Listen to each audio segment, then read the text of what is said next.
In the greatest sermon ever preached, Jesus used these two images to describe how the church is supposed to live. He said, you are the salt and you are the light of the world. In other words, we don't just have an inward calling, we have this outward commission to be salt and to be light.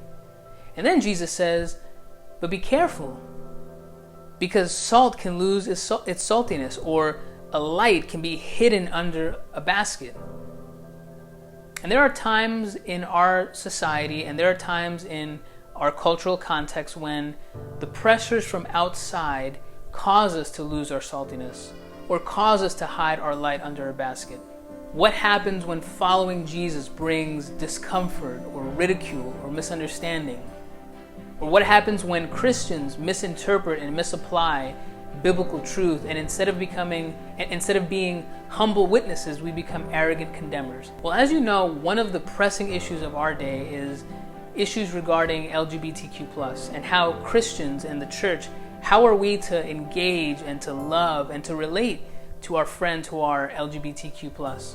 Is the biblical ethic of sexuality outdated, or worse, is it dangerous? Is God and Jesus and the gospel, is the Bible anti-gay?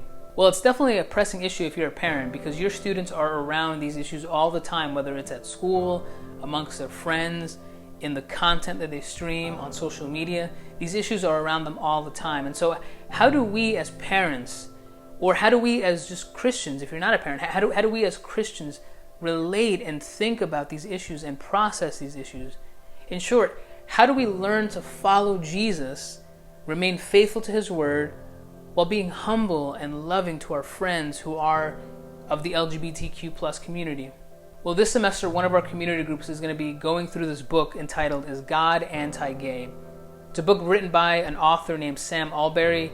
Sam is a minister, and he's also an individual who struggles with same-sex attraction. And so it's a great book because it's not just giving us biblical truth, which is important, but it's also written from a posture of humility and a posture of love and a posture of an individual who himself struggles with sexual brokenness, as we all do.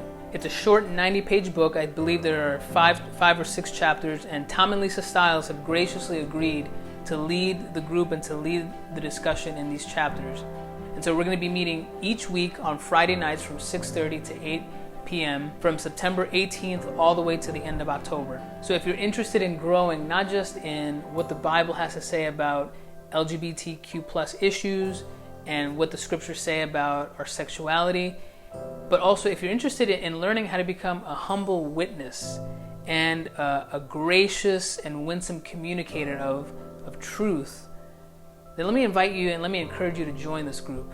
Again, to be a faithful witness, we don't just need to know the facts and know the truth, but we need to know how to get it across.